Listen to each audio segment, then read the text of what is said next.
So, all right, with that as backdrop, why don't we get started? And a couple of quick announcements. There is an Airtable link that will be dropped, which has panelist bios, so you can read a bit about them. We have another Venture Crush FG event on Wednesday, May 18th, also noon to 2, although we're thinking about shifting the time on that because one of our potential speakers is in India. And so we might start a little earlier, and I'd love feedback on an earlier start if that is something that people are, particularly people on the West Coast, are willing and able to do. If you have questions for today's panel, we would love to have you drop them in the chat. We'll try to get to them during the discussion. You should definitely be introducing yourselves to one another and to all of us in the chat and include your LinkedIn links. That would be great. We are today using closed captioning as we do all the time. We just want to make sure that folks know that you're that you can do that and that you're included. We at Lowenstein are thrilled to announce that our newest partner, Matt Vanderboot, has joined our tech group. He's a deal lawyer just like I am, only better, in our Washington, DC office. And our group has not really been physically present in our DC office, which is run by our friend and partner, Zarima Yaramilo. And we'll drop a link on some news there, but we've done deals opposite Matt.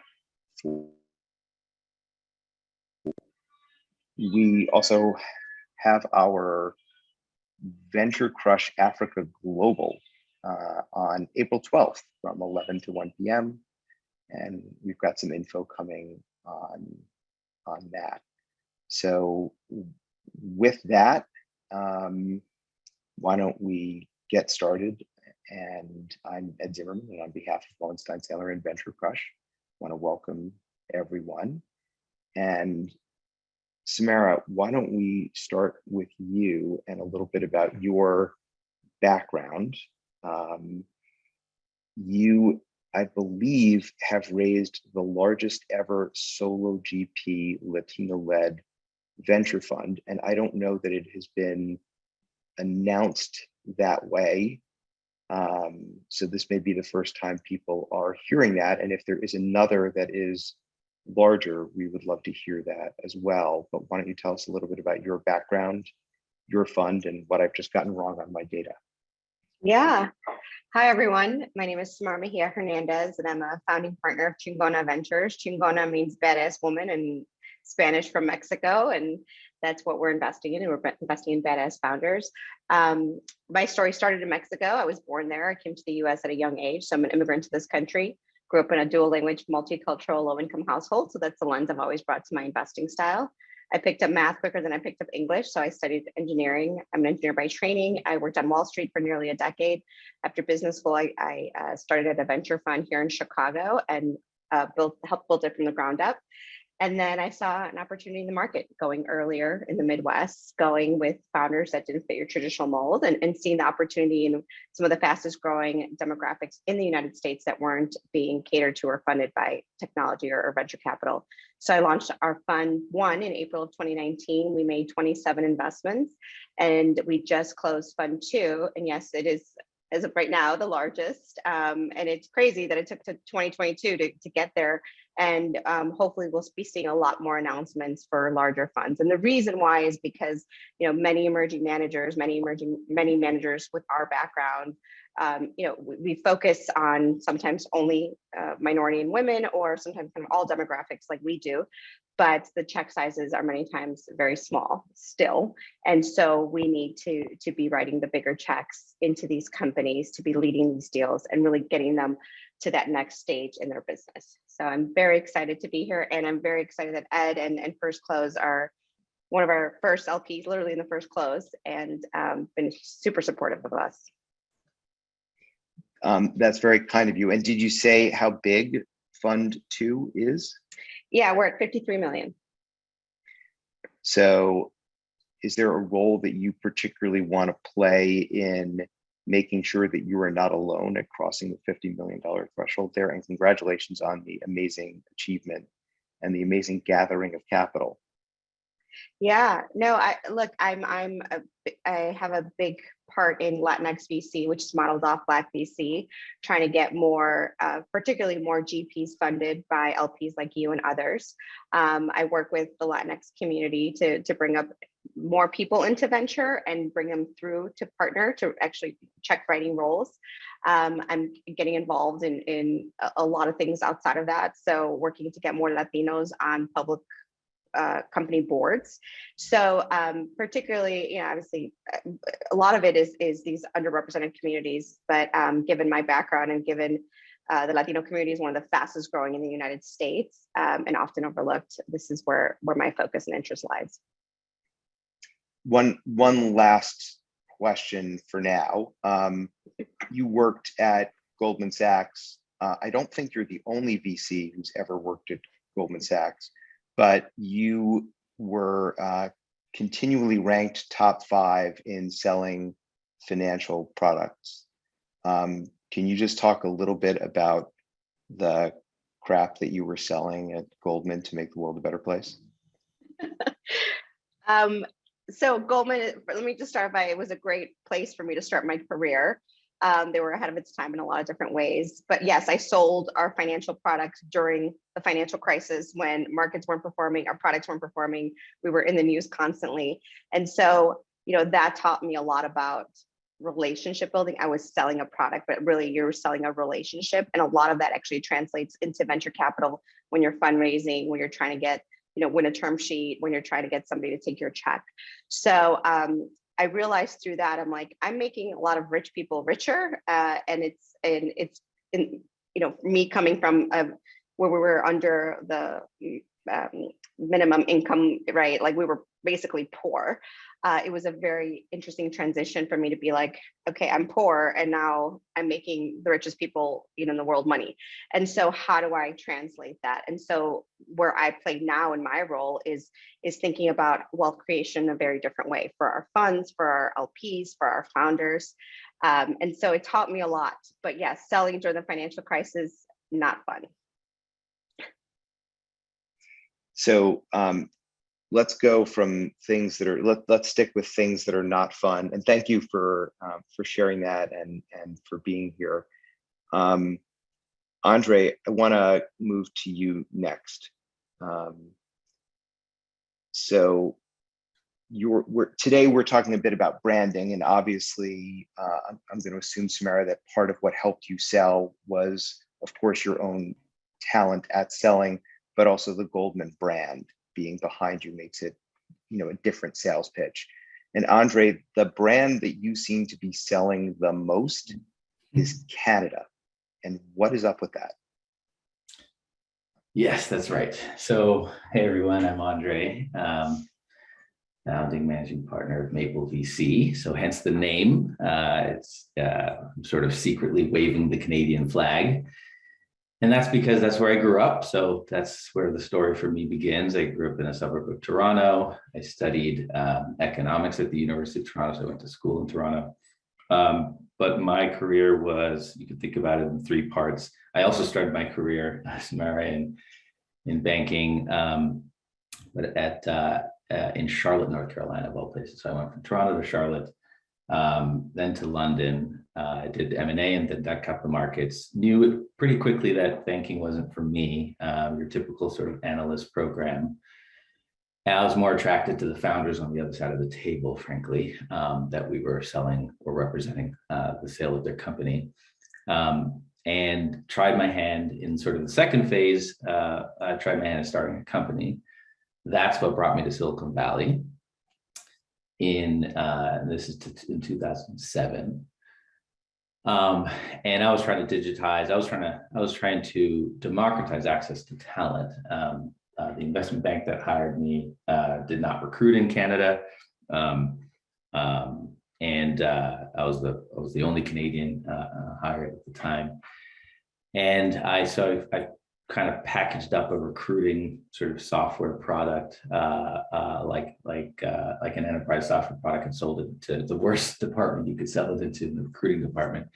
But 2008 was unfortunately around the corner. So I tried selling a recruiting product in 2008. It wasn't gonna for students. It wasn't gonna fly. So, but more importantly, I think at that time I realized I fell in love with company building. I would say at the earliest stages, but I realized I didn't need to be the guy necessarily at the helm of it. And so the third phase of my career is basically a decade from 2009 to 2019, sticking around in Silicon Valley and the sort of intentional serendipity that it brings. I happened to join 4 companies all before there were 25 employees.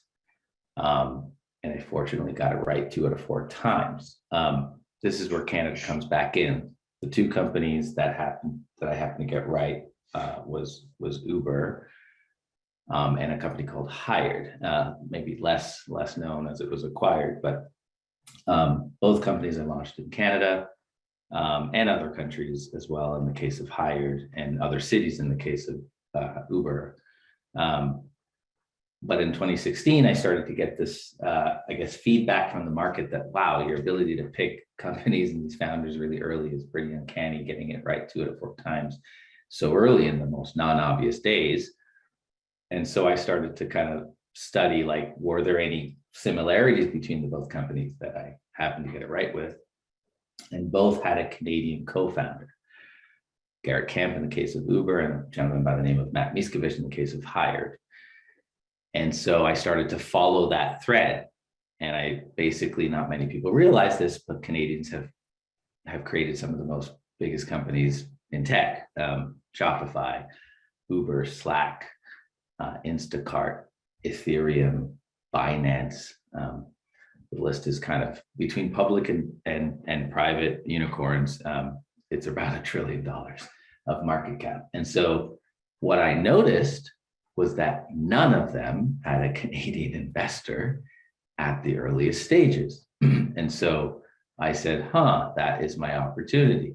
What if there was a fund that was secretly waving the Canadian flag, hence the name that I chose, but it was ironically not in Canada?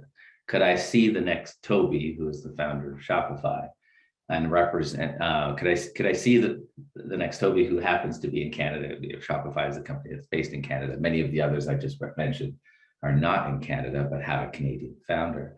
Could I attract that person by being based in Silicon Valley? So I could sort of build a bridge between the Valley and Canada.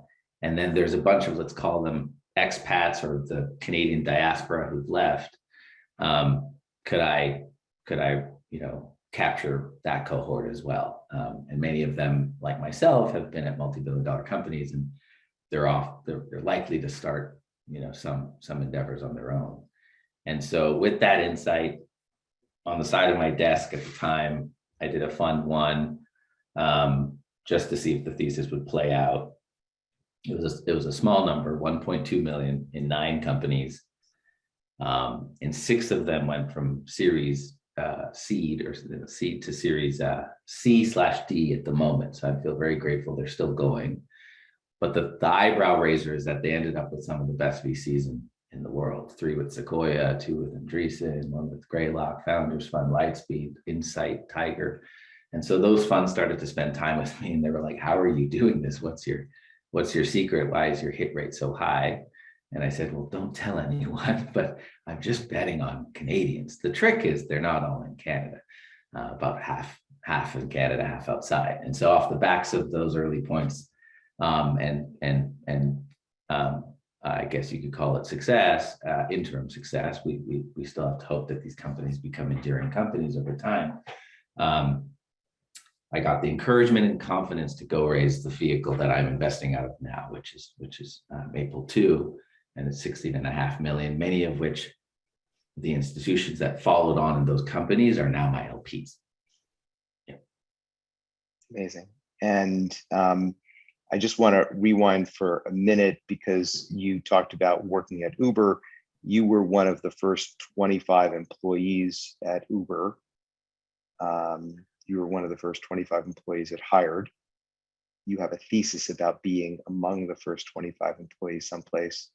And you also did the Uber launch in Canada. Did I get those things right? Yep, that's right. Yeah, I got trained. So Uber created this role called a launcher, someone that they would throw in a city to figure out how to build a business. I was effectively hired as the first launcher of the company. I got trained in New York. In fact, it was Uber Cab at the time.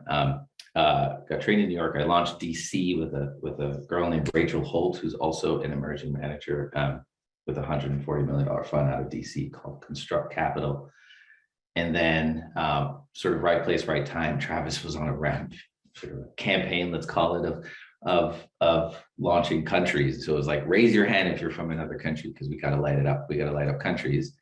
And so, from Canada. So he's like, go launch your country. It was a proud moment for me. Part of launching is you've got to hire the team that, frankly, more credit goes because they built the business. But I was fortunate to have hired Uber's most influential executive today. 10 years later, he's number 2 to Dara, and he happens to be Canadian. The runner-up to him ended up being employee 3 at Instacart and became the number 2 president of Instacart. And so again, as I looked at the companies I picked, had a Canadian angle. All of my wins, the people I hired, the markets I launched that did the best, also happened to be Canadian. What's ironic about all of this is the true reason I left Canada initially for that finance job is because Canada rejected me from any finance job I could get in Canada. And so the story actually starts with failure and rejection. And naturally with that rejection, you're like, F Canada, to be frank. I didn't want anything to do with it because they wouldn't give me a job, yet I could get offers on Wall Street, and I ultimately went to Charlotte. But I realized that is partly maybe my unfair advantage. And when I realized some of my biggest wins are coming from this place, I should probably lean into that. And I'm grateful that I have, because I don't know if my fund would be what it is today if I didn't, right? From a point of difference in the market. Yeah. So I don't know if I'm the only one who hears strains of Cory Booker's amazing remarks at the hearings within the last 2 weeks, where he said to his country, America, you don't love me yet, but I'm going to make you love me, and I'm going to continue to love you. And maybe that was your relationship with Canada.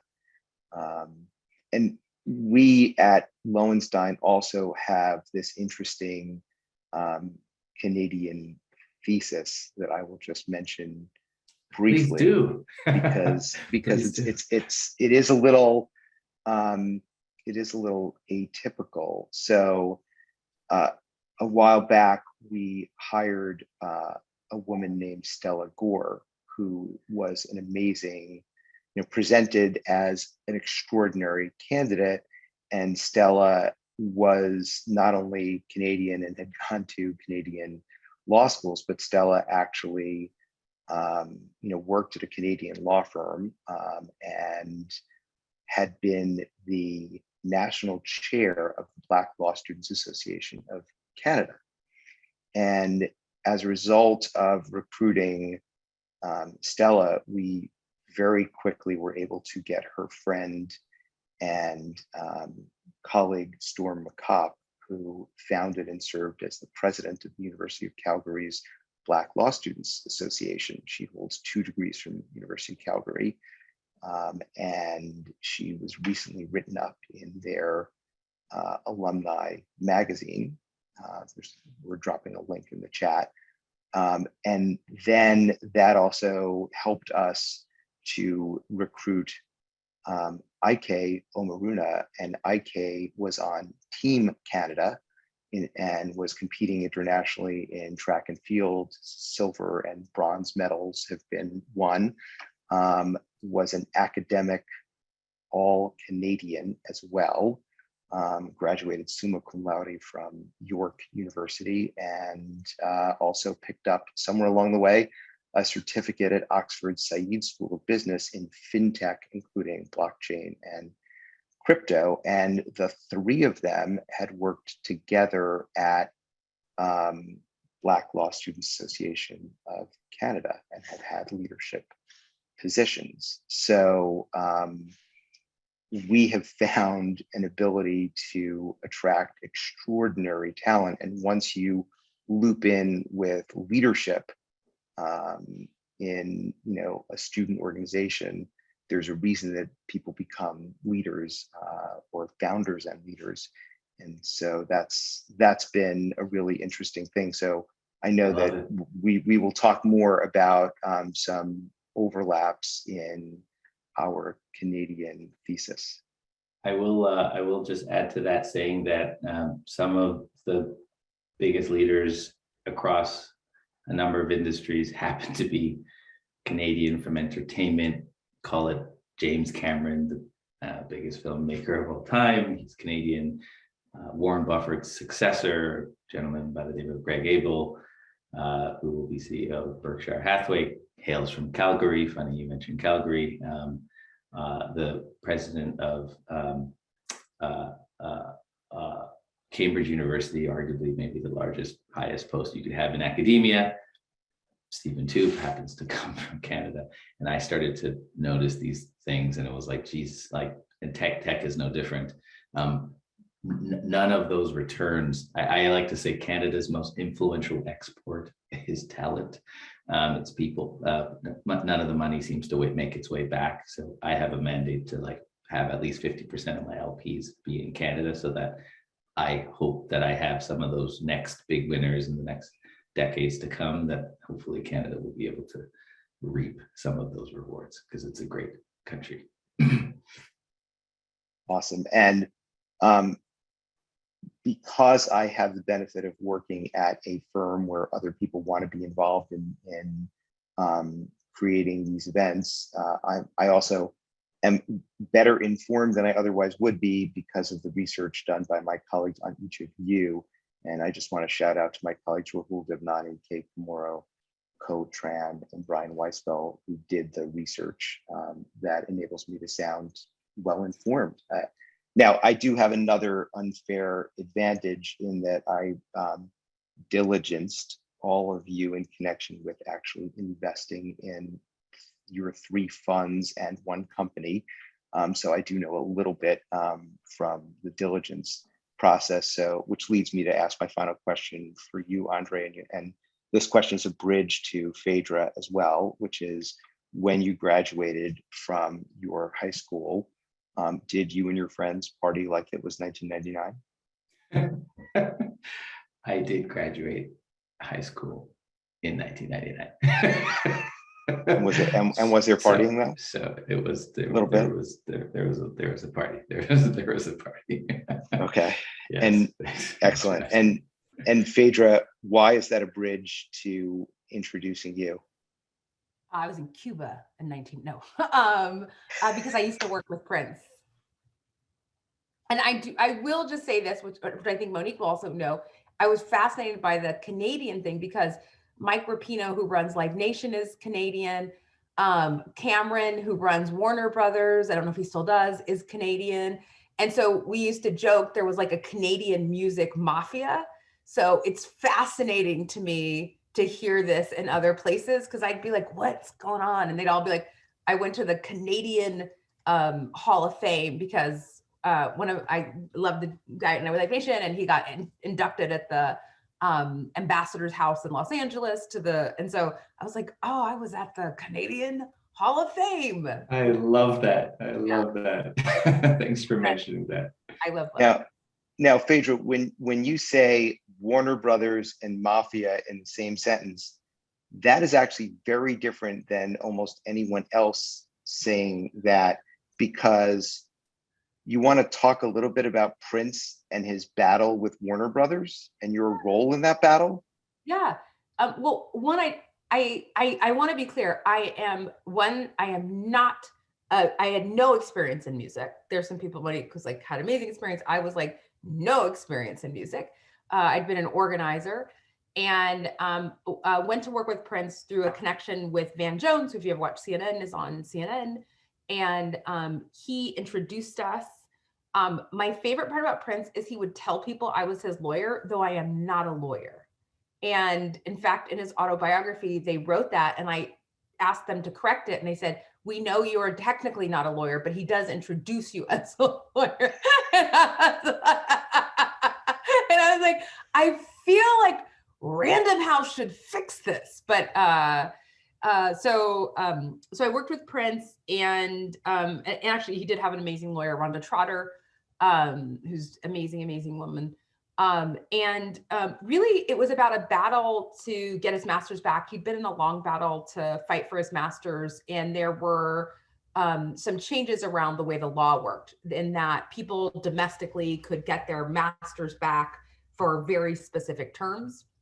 And so we succeeded. Two things that were interesting.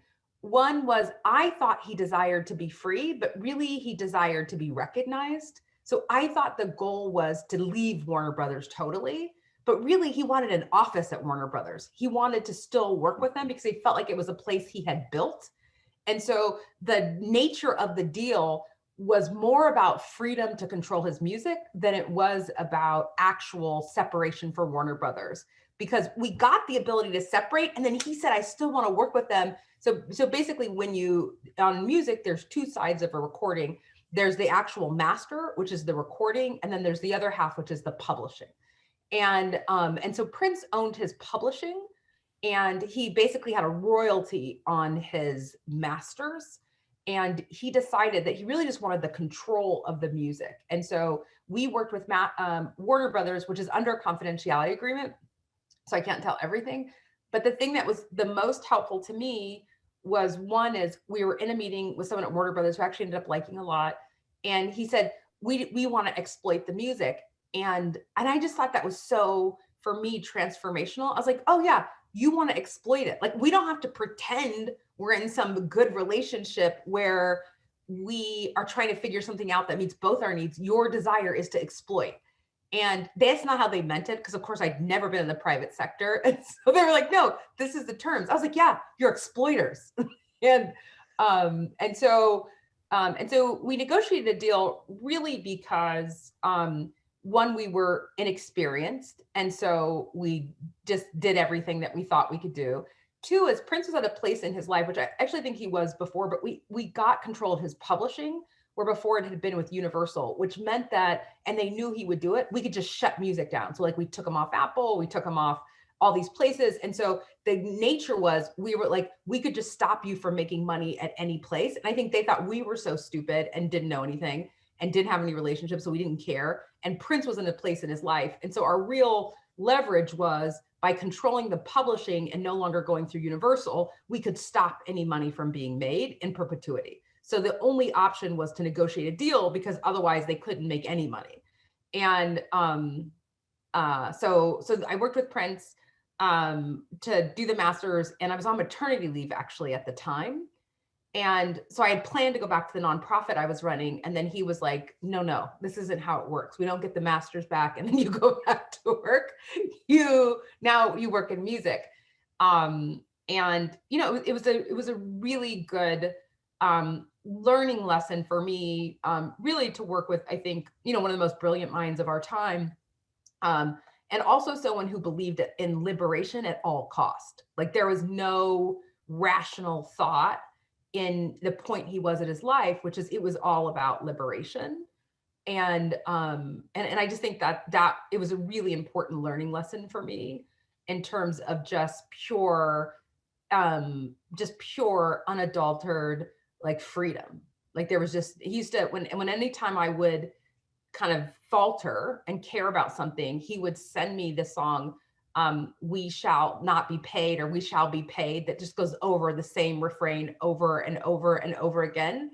And so I said to him once, I said, my job was often to be the mean person, and which had not been the job I'd played before. And so I'd be like, oh gosh, this person doesn't like me. This person hurts my feelings. And someone said, I'm not coming to Paisley Park if Phaedra's there. And I was like, oh, I want to be the fun one, because he had some fun people before. They brought people to concerts and I was like the mean one. And he said to me, he said, Phaedra, you have to decide if you want to play in the backyard or you want to play in Madison Square Garden. Because in the backyard, no one boos you and everyone likes you. But if you're going to play in Madison Square Garden, you got to get used to boos. And I would just be like, okay, booing, I'm in Madison Square Garden. And so it was really an incredible experience. And it brought me to tech, because what I was struck by is I'd been in the labor movement and technology had been mostly harmful. I'd represented mostly low-wage workers, women of color, and janitors and other folks. And tech was like this place that they outsourced all the work. So it used to be like, if you were a janitor, you had, you worked for a company, you made decent wages, you had a union job, and it shifted, right? Tech kind of outsourced everything that wasn't core to the firm. And so it devalued work. And so I was like, tech is not this great thing. And then I was in the environmental movement and I was like, oh, again, these computers are destroying our environment. And then I was in music and I was struck by the fact that there was these amazing legacy artists who, Warner Brothers owns a percentage of Spotify at the time. And so what they did is they devalued the cost of streaming, right? So and they make more, whereas in music, you split it, right? There's even splits. And so they bought this technology, controlled it, and they made it where they got paid less and the artist knew less. Unless like we could call Apple and like make a list of demands, but regular artists couldn't. And so I realized that tech had fundamentally destroyed, especially for artists of color, it devalued the richness of culture. And so I was really interested and left because because I was not the right person to be in music, because I just, like to go to bed early and I just wasn't my jam. But and the folks that it just wasn't my jam. And then but two is I couldn't stand the idea that you had these incredible artists, and we'd done this deal called Tidal, and that all of these amazing artists, in the same way I'd seen like janitors, the essence of their work was being devalued and no one understood what was going on. So you could have the most magnificent artist and they'd be like, here's what we should do. And you'd realize we were like 50 years behind in tech, right? It was just like each generation would be like, okay, now we saw this succeeding, let's go do a streaming service. And then you're like, wait, or it's like in government, people be like, we should get a Uber competitor. And you'd be like, so that's not how it works. Like your local government is, but so anyway, so that's how I ended up in music, and then in tech was really just a desire to think about how did I understand and how did we create the conditions in which Black people, brown people, poor people, women were not consistently being used, and that technology was not something that we would always pay the price of, and that the art and the essence of who we were would be used as content on a platform we didn't know. And so that leads into the company that you're doing today, which is? So I co-founded a company called Promise, and we are a program that does two things. We do interest-free installment plans for government debt. And the reason we do that is because we realize that many people were ending up in the criminal justice system because of fees and fines they couldn't pay. And you lose your driver's license, and that's basically how it starts. And so you lose it, you can't pay child support on time. You lose it in many different ways. And it's almost all Black and brown men, and mamas in jail for parking tickets. And so we wanted to figure out how did you make it easier? Because it's easier to buy a Peloton. Like in the private sector, it is all about fundamentally making payments easier for people. But the poorest people, we make do the hardest things to have to pay payments the worst, and it doesn't make economic sense. And so we go to governments and say, we can give you predictability, but we want you to give people flexibility in the way they make the payments, and our software manages the payments process. And so in places like Louisville, which had 40% of people behind on their water bills, we are able to let people keep their water on, and then they can pay back over time, and so that they don't lose their water. And so, or you don't, lose your power, or you keep your driver's license. And so that's what we do. We help people do interest-free installment plans, and the government manages the risk, and we provide software as a service, and people are like, why don't you want to be loans? because I don't want to give poor people loans at 36% interest rates. So you want government to take the risk. And then we help get aid out as quickly as possible, which is how do we think about, we should build, I don't know why government makes it so hard for people to get money designed to give back to the government. And so we spend a lot of time helping figure out how to make aid easier to get. But that's what we do. We're growing pretty rapidly because of COVID and because the economy sucks and people don't have stable income. And just trying to figure out, because I think that the awful part of tech is there's not a lot of models where when poor people use a service, they do better. It's like faux payday lending, it's like all these things. And so, it's just, it's our product. When we do better as a company, fundamentally, we want the people who use the service to do better. So you said in an interview last year that Promise originally started as a bail reform platform focused on decreasing the number of people incarcerated. Mm-hmm. But as you built, you realized incentives were misaligned with public agencies.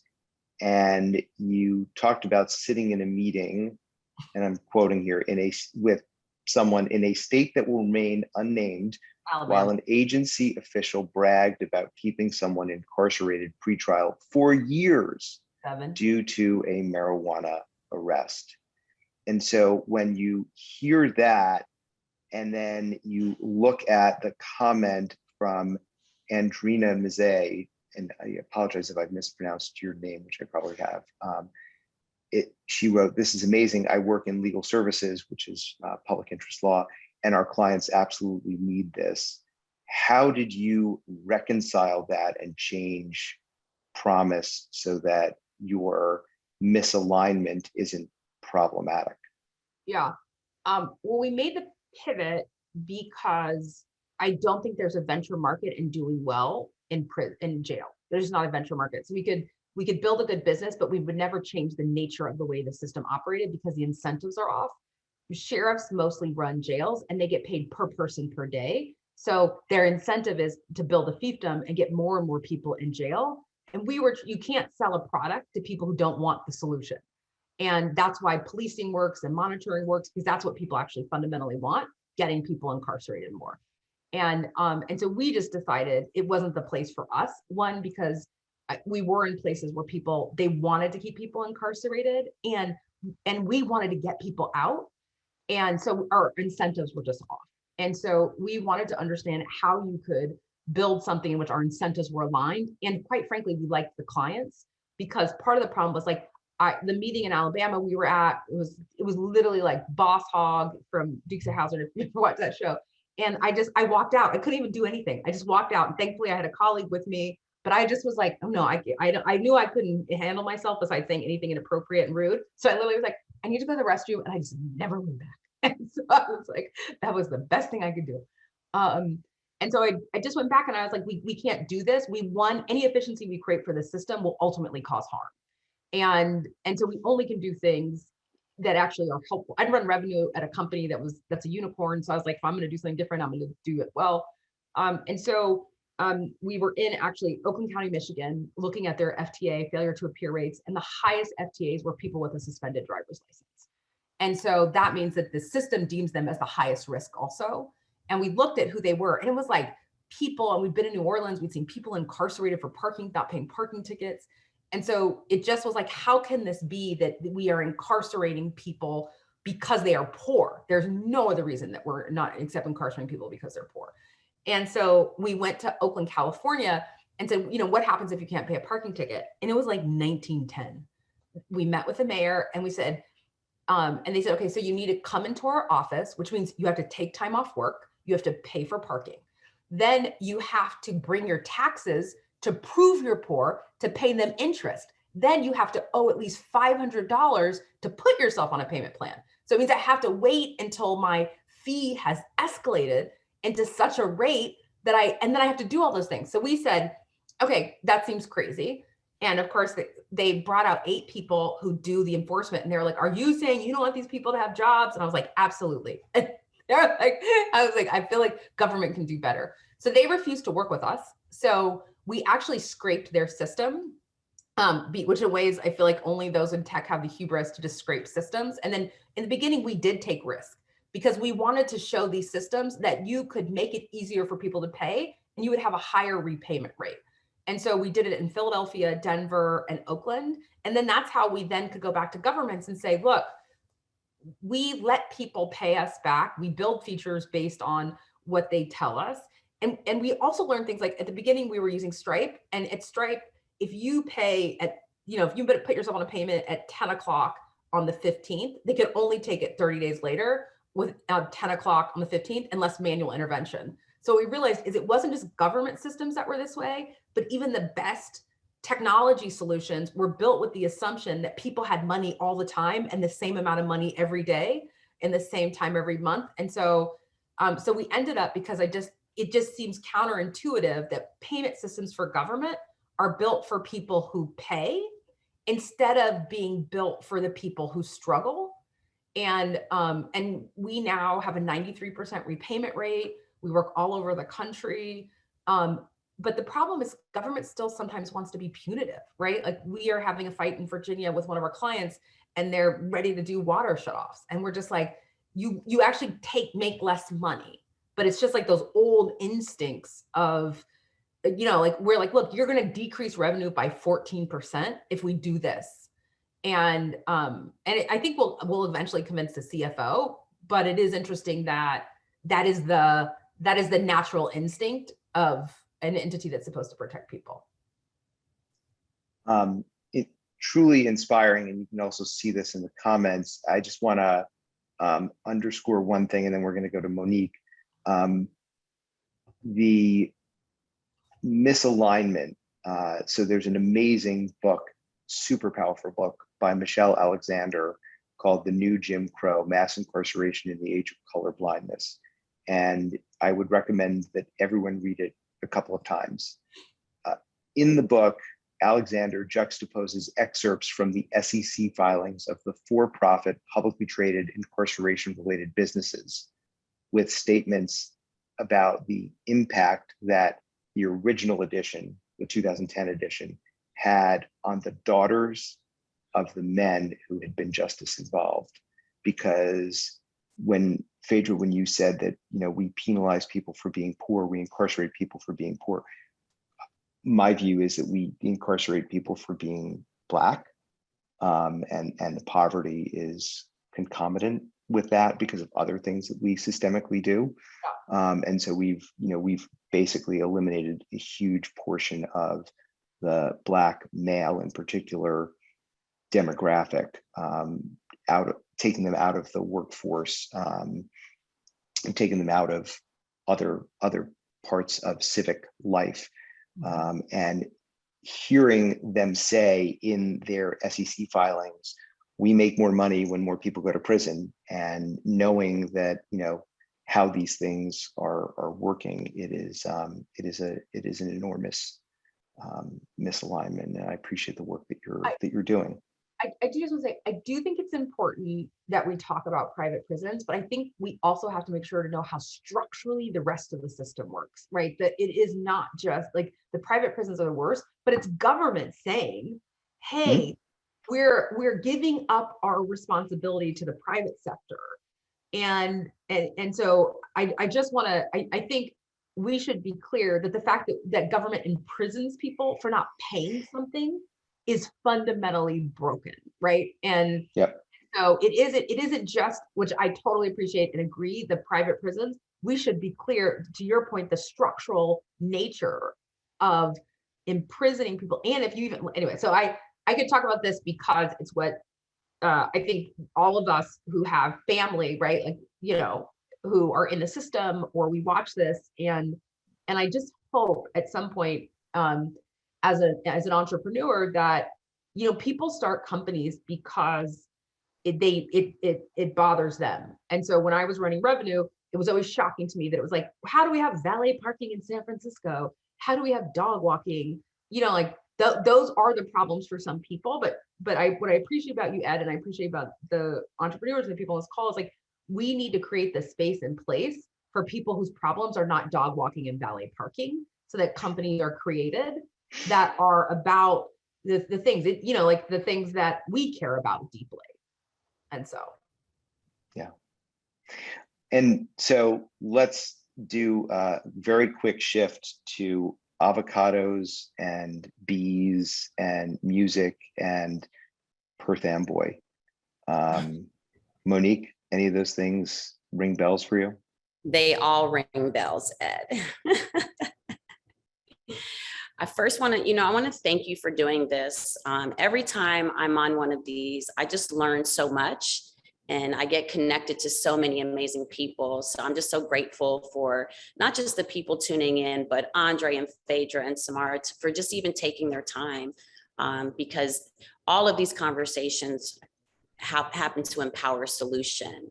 And, I would love if you would allow me to, before I always speak, I like to say one of my favorite quotes, because I think it's, especially in the industry that we're in, all of us and the ones listening, every day we're being challenged as if our greatness isn't enough.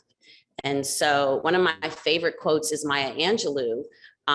We delight in the beauty of the butterfly, but rarely admit the changes it has gone through to achieve that beauty.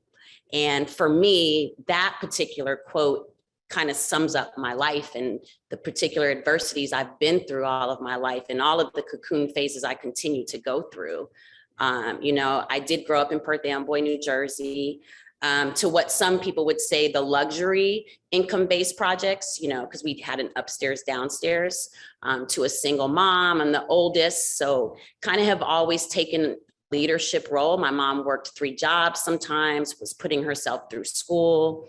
She taught us that we're not our circumstances and that we're not victims and we can create whatever world we want to, as long as we were seeing others and never doing anything to hurt someone else to get ahead in life.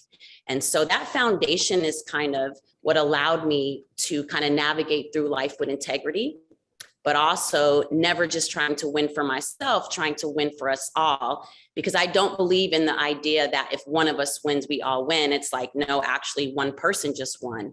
We need to make sure that everyone is winning, because when people are losing, even if it's not in your own community, it does impact all of us. And we're seeing these global impacts everywhere.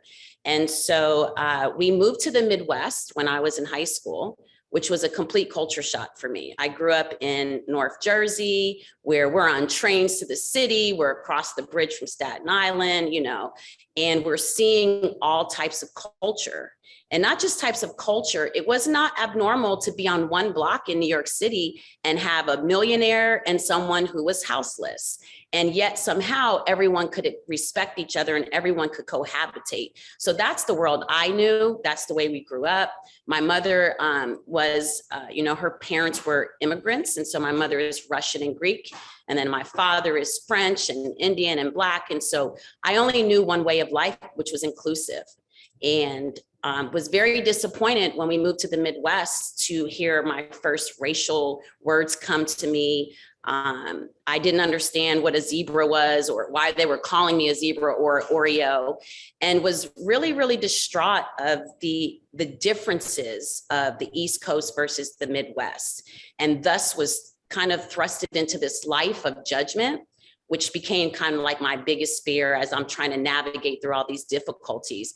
It was also my first time understanding that we, in some people's perspective, weren't as valuable as they were based on the neighborhoods we lived in. And although my mother had worked her way through a federal job that was really good, she was still responsible for 3 kids. And we never did not do something that we wanted to do. My mother made sure she provided very well, but we didn't have everything that everyone else did. And it dawned on me that in this particular part of the country, that everyone liked to kind of separate and I identify who had what, and that's how everyone was living life. And so, I wanted to always be a voice, even at that level in high school. I always tried to make sure that I saw everyone and I walked in empathy versus judgment. And I actually had scholarships to college and ended up becoming pregnant my senior year of high school. And we were called in, and my mother was, even though I was a straight A student, they told my mother that I would need to go to a different school to finish my last month of high school. And that I wouldn't be able to take my scholarships, et cetera, et cetera. And so I remember my mother saying to me, listen, here's the thing. you're just the proof of what most young people are doing. And so what you're going to do is you're going to hold your head up high. You're not going to be a statistic. You're not going to get any assistance. You're going to work hard. You're going to go to college and you're going to raise your child. And I took that very seriously because I knew my mother meant that. And I held my head up proudly and I, went to college. It wasn't not an easy thing to do. I'm at college with a child, and then 2 years later, 2 years into my college experience, my father passed away, and his wife, his second wife, actually gave my sister and I their two daughters. They were 9 and 11. So I'm at Ohio State. I have my son and I have my two sisters that I'm raising. And at 18, I started working for Fifth Third Bank. And it was my first experience with a professional woman who was a Black woman. She was the only one to have a vice president position. She trained me, and within 2 months, I was running 2 branches for her while she was going out getting new business. Andre, you'll appreciate this because 2 years into that, at 20, at the same time that happened with my father, she was approached by a Canadian couple who were clients of Fifth Third Bank. And they had this idea for a startup. And they didn't use the word startup because that word wasn't really used then. They had an idea for a business and they wanted her to do it for them. And they weren't business people, but they were a doctor and nurse Canadian family. And Amy said to them, I'll do it if I'm allowed to bring Monique. And so here I am 20 with this woman I respect who's so highly ranking at the bank. We turned the branches around and here we are. I'm at 20 years old sitting on her living room floor because there were no offices then. They were building them actually. And she and I built the 2 companies that they asked. We did everything, just the 2 of us. I did not know, this is why the journey is so important and to appreciate even the difficult times, because I definitely did not know at 20 that I would be later in my life dealing with startups and entrepreneurs and founders. And so literally we're doing everything, just the 2 of us. They end up being able to sell one of the companies, and one of the other companies they still have, and they franchise it out. It was the first ever delivery pharmaceutical company. And it was for downtown, office execs, et cetera. And so I never knew that I would have an experience like that.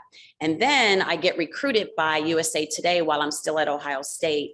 And they said, hey, listen, we want you to do this junior executive position, even though you don't have any marketing experience outside of just that startup, well, the new business. And we would like you to pick to be a national exec. You can live in any 4 cities. And they gave me 4 cities, and one of them was Atlanta. So I chose Atlanta.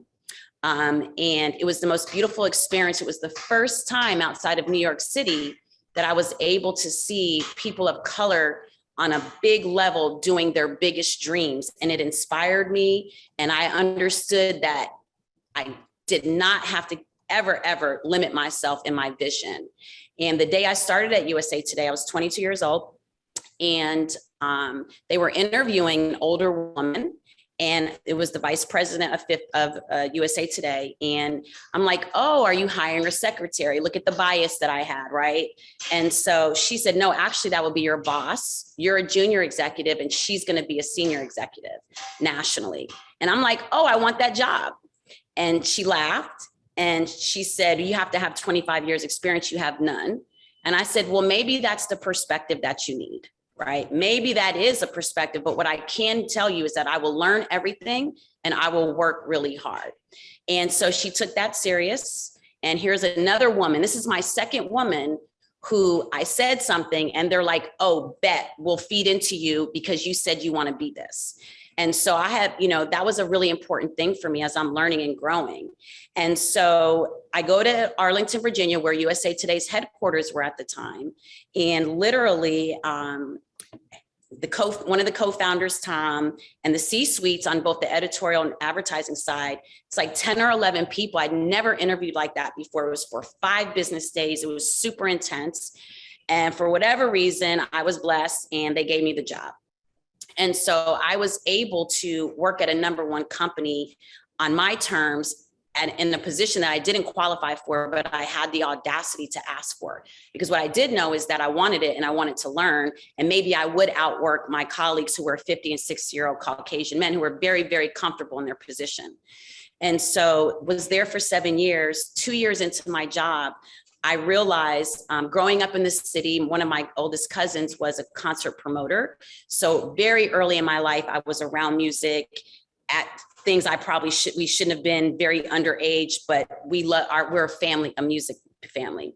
And so he started coming to me about things, and I realized that, you know, people thought I was selling a newspaper and newspaper ideas, but actually what I was doing was I was packaging up the executive on the go, and I knew them inside out. I could tell you what time they drank their Coke and at what stage in their life they would transition to Pepsi, et cetera, et cetera. And so what I realized is that I needed to help talent, musicians, athletes, whatever, understand that they were a brand identity, that they had their own brand identity. And none of them had ever done research on themselves. And so USA Today actually allowed me to start my own company because our corporate clients, HBO, NFL, et cetera, were paying out to talent. And no one, a lot of the times, and most of the time, either side was happy. They weren't matching properly. And they were going trendy, but not, is this the two right brands to match? While I was doing that, I met my now ex-husband, Timbaland. He had a label called Beat Club at the time. It was in debt to a lot of, to his business partner. So he said to me, hey, listen, why don't we start a label and let's build it. Like, why don't you be the business side of it so I can keep creating? Because that's what he loved to do. I'm like, why not? Sure. And so I love music. And so went in and negotiated a new label, which was, we built Mosley Music Group and the publishing side and the building side of everything. That's why I can totally appreciate everything Phaedra said. And I was the operator of that for 17 years. And about 15 years ago, we didn't have iPhones. And because I understood this executive on the go, the transition all the time of consumption of things, when the industry was met with Napster, for me, I was excited. I'm like, oh yes, this is showing a new way that people want to consume our music. The industry is like, shut it down, shut it down, shut it down. I'm like, no, let's see why millions of people want to receive this information that way. And so I partnered with Verizon and BlackBerry, and I created a mobile studio bus, and I would put Tim, Madonna, and Justin, Tim and Rihanna, Tim and Jonas Brothers. I mean, Tim and Keith Urban, you name it. If you had a Verizon BlackBerry phone, you were able to get, it wasn't even called content. It was just a live feed. You could actually see a live feed of them making music in the studio bus. The input was so amazing. The case study was so profound. It 100% absolutely showed that our industry was going to keep getting disrupted by technology, and that the next big thing would be our music enthusiasts, our fan base. They would watch their music and listen to their music on mobile. I packaged it up and we took it to the owners of 2 major labels. They told me I was ridiculous and I should stick to being a wife and be cute and be pretty. And that really broke my heart because I understand a vision and I understand the ability to predict what an industry will do in the future. That's my skill set and that's my talent. And I didn't understand why my industry that I contributed so much to was ignoring me because I was a woman and because of who I was married to. And 5 years after that, I decided to go and get my master's so that I could intellectually be stimulated because the music industry was not stimulating me. And in fact, it was just boring to me outside of just my love of music. And that is when, for the first time, I was introduced to alternative investing. You know, when you come from the background that I come from, we're taught survival. Like you have to just make it from week to week. You know, you don't get to learn financial strategies or savings, et cetera. It's like, can you pay your bills today and tomorrow? That's literally it. And so I became frustrated. How are we in a cash business making all of this money, but our financial team was living better than we were, even though we were the ones making the money? And why weren't they prioritizing educating Tim and I? And so I went to them like, hey, listen, what's this thing about angel investing? What's this thing about all these things? And they basically told me, look, you're a woman. This is not stuff you need to know. Mind your business. This is what we do. So what I did was I met my business partner, Erica Minahan. She taught me everything 10 and a half years ago. We decided that we would partner to disrupt what this perspective was. And just to pause there for a minute. So now fast forward, Rain has now closed on a venture fund. And I know that we've got Samara, who has raised a larger fund than any other solo GP Latino-led fund ever in venture in the world. We've got Andre, who has the first and only seed fund focused on investing in Canadian founders. And you and Erica have the largest ever, I believe, fund where the fund is to Black women GPs, and that is Rain. Yes. And can you, do you want to tell us simply how much you've raised? And then I want to open it to the whole panel and we'll have more of the branding conversation. Yeah, so the first fund is a $50 million fund. But prior to us doing this fund, for 10 years, we invested our own capital, millions of dollars, to create a data room and prove our thesis. And what I love about Rain Ventures is that we didn't want to just say, oh, let's repeat what is actually wrong. We want to be the first and the best to do inclusive investing and represent all founders. And yes, we have a lens on people of color and women because it's so undercapitalized, but we want to be the example of how to do things right. Excellent. So a lot of record makers I didn't actually mean that pun that time, mostly I do mean my puns, but a lot of record makers in today's panel. And in terms of some work on brands, Samara, can you talk a little bit about how you're thinking about the brand of Chingona, and in particular even as a Midwestern venture fund? Or should we think of you as a Midwestern venture fund? Yeah, well, the Midwest has its pros and cons, as Monique kind of mentioned, and I experienced the same sort of thing being here in the Midwest. But look, I wouldn't have been able to build, I believe at the time, my fund anywhere else. And it was before a lot of the recent movements. I think there's a lot of, now there's a lot more funds coming into the market. And it's very competitive, and even more competitive than it was before. I was very fortunate that my fund one was anchored by the Illinois Growth and Innovation Fund, who was the first of its kind. My first fund, it's institutionally backed, which is not normal for fund ones. It's usually, friends and family. So I'm very fortunate that they kind of looked ahead of its time and just said, hey, we need to fund new types of fund managers. I wasn't new to investing. I was new to my thesis. I had done this for 2 other funds prior to this. Now, that being said, my fund two, the majority of my investors are outside of the Midwest. I consider myself Midwest based, but I invest all over the country. And many of my co-investors are on the coast. Many of the LPs are on the coast. And I believe that it's because of our strategy is a little bit different. And I've experienced firsthand what it's like to raise, as the founders that I back here in the Midwest. They want more traction. I have 8 years in venture capital. I'm on my 4th fund now, and I still need more traction, right? Which is kind of crazy. The investments that I make, I don't exclusively focus on women and minorities, but over 80% of my portfolio company CEOs, not just founders, CEOs are women or minority, which I'm very proud of. It just naturally happens with, being a minority fund manager. So I am looking to get outsized returns with truly differentiated founders. So I would say that from a brand perspective, it was very important for me, even pre-COVID, to be, on the coast every 2 weeks. I would travel. I would travel to San Francisco, New York, LA. That's where a lot of my co-investors are, my LPs, and my companies.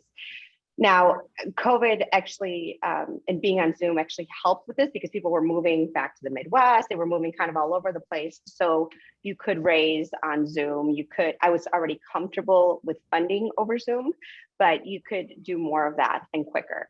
Now, the last thing I'll say about this is that, and I talked about Twitter. Twitter is like the big thing, right? Every VC is on Twitter. And a big part of the discussion that I've had recently is, do you need to be on Twitter to really build a brand?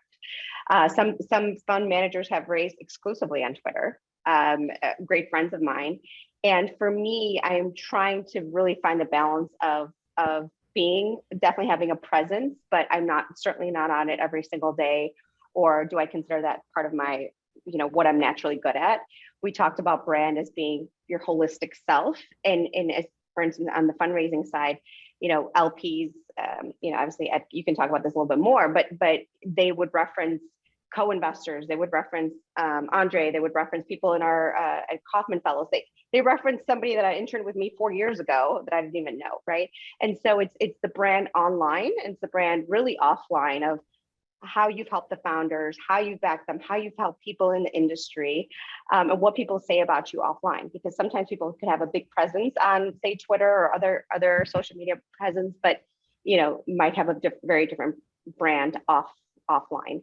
And so trying to make sure that what you see online is also what you see offline, trying to extend my brand, being, just solo GP in the Midwest, trying to extend my brand outside of it for LPs, for founders, for co-investors, and really building authentic relationships with the people that I do connect with, who are going to be my co-investors and who are going to be references for founders and LPs.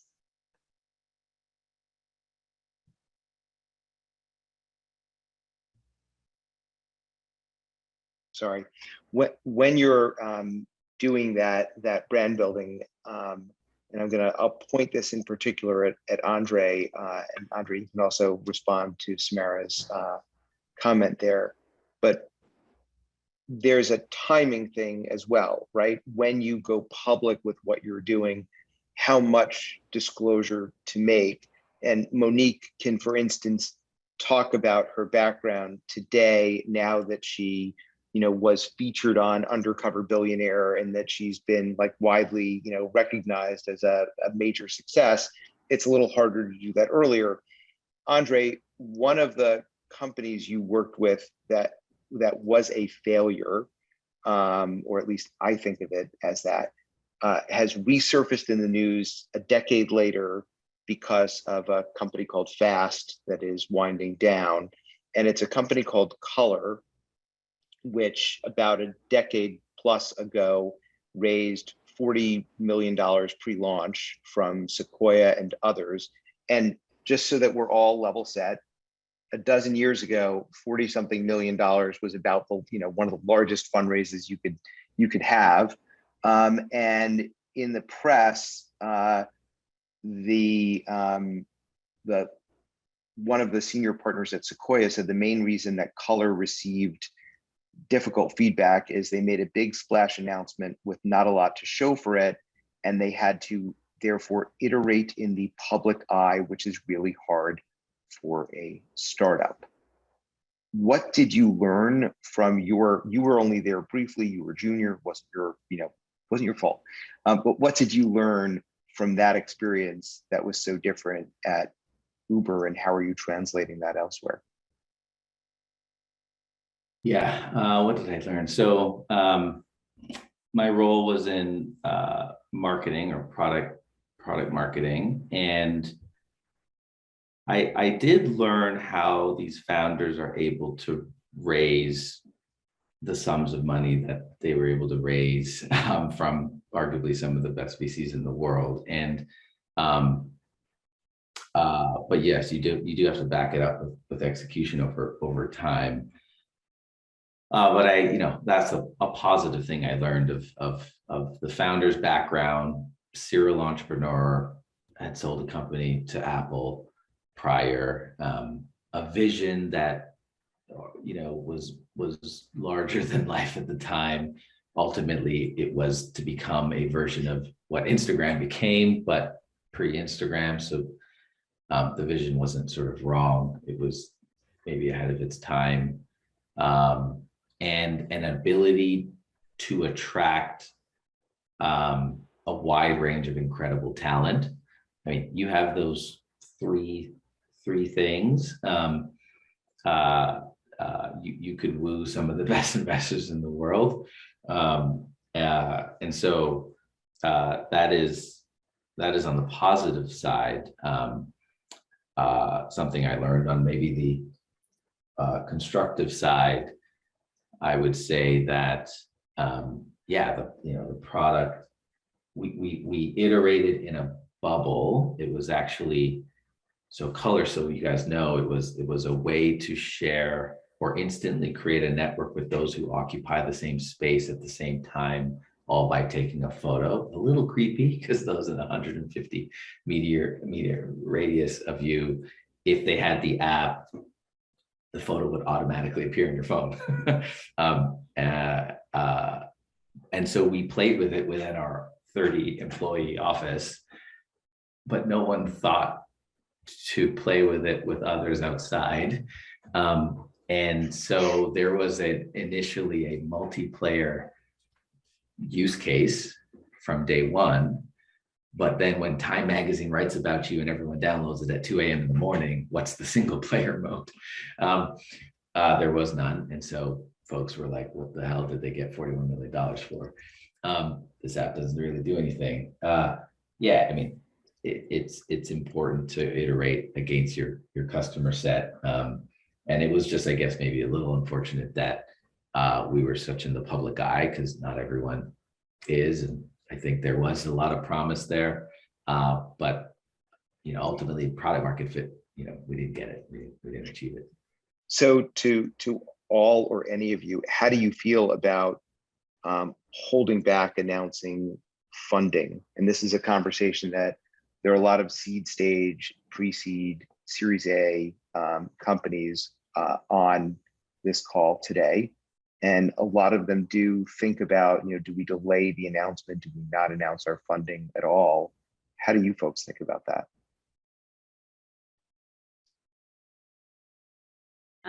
For Rain Ventures, we want to do the work. I think that when we think about what the image is, what is the right messaging, for us, Rain Ventures is all about the founders. It's all about the founder community. It's all about how can we leverage our relationships in PR and branding for the portfolio companies. And so when it comes to Rain Ventures, it's more about what the mission is of Rain Ventures, not so much the dollar amount. I think that the important thing is to disrupt, but you need your founders to be successful so that the LPs can be successful, so you can continue to have a stronger story. So for Rain Ventures, we don't really care about the number and like making noise about the number.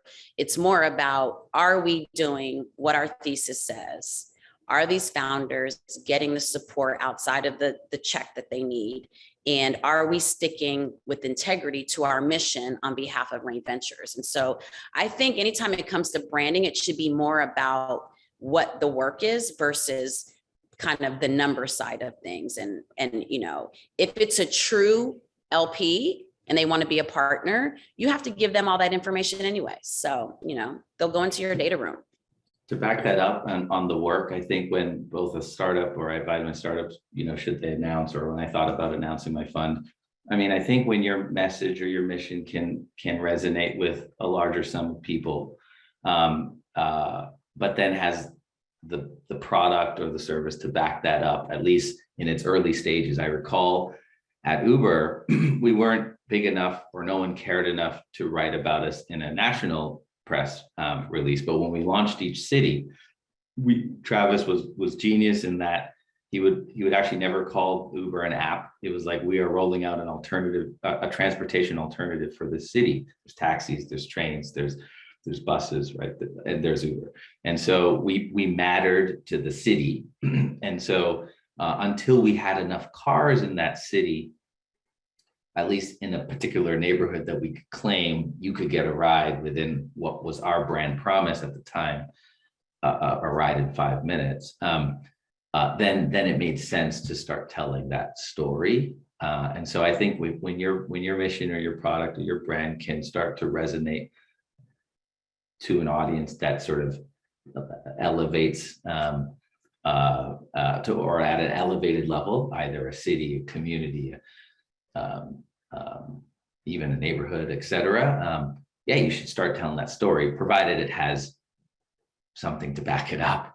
At least even in its soft launch, or early stage phase of it, because then it will resonate even more. Color, to just finish that comment, did not unfortunately have the product at the time to back that up, and so it fell flat.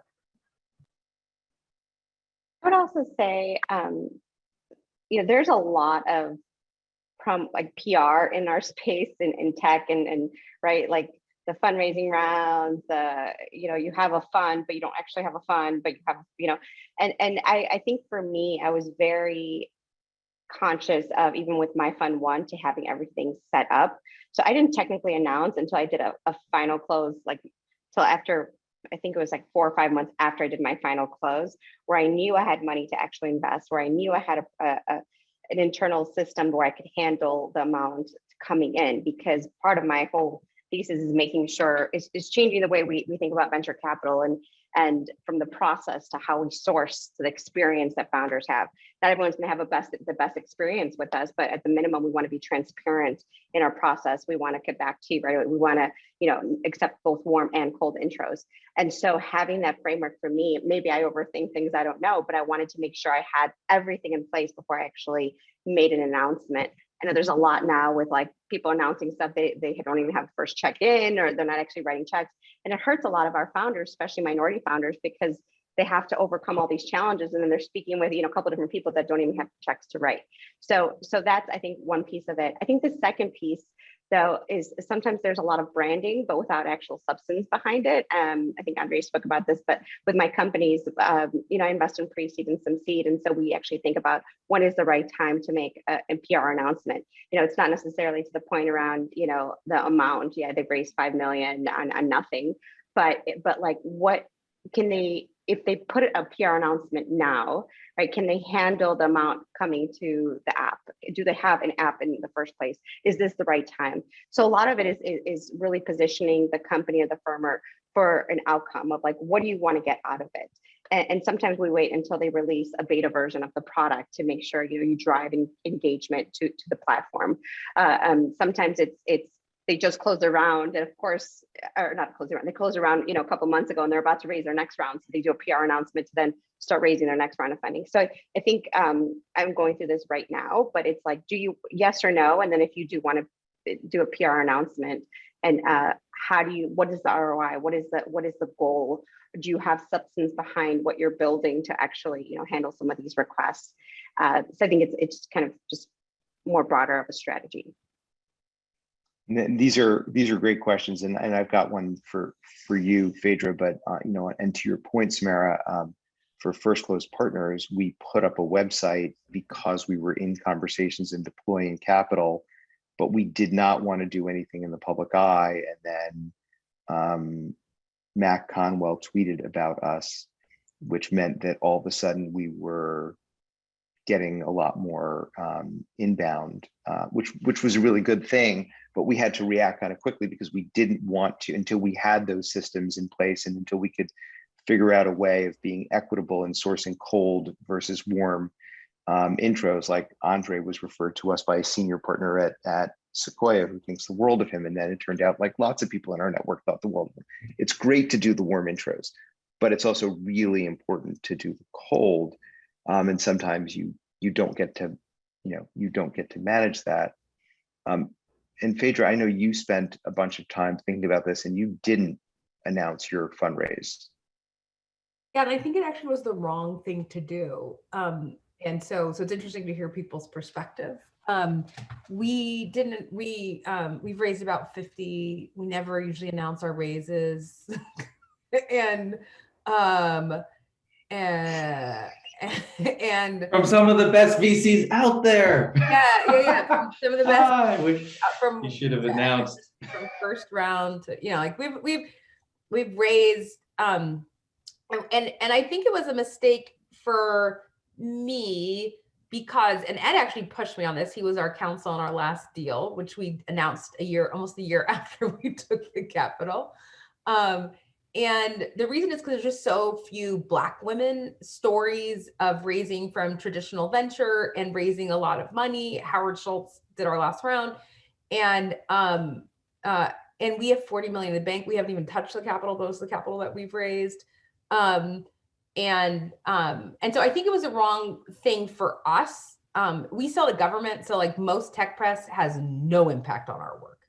And so from a function of work, it hasn't mattered. It's just, and we're not hip and cool in tech. I don't go to any events. I don't know, like, so it was like, who this seems like a lot of work for nothing.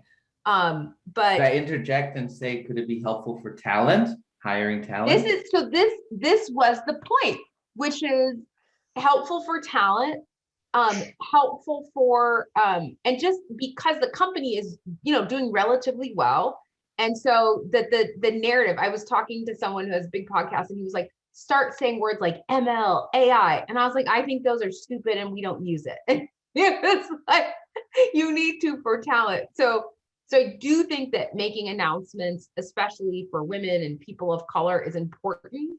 And because I do think it matters to the narrative, it does matter for attracting talent, though I would make the case it's not the talent we want, because it's people who are making decisions driven by, driven by the wrong things. And we don't want to be a company of 20,000 people. I want to get our value as high as possible, change the way that payments make and exit.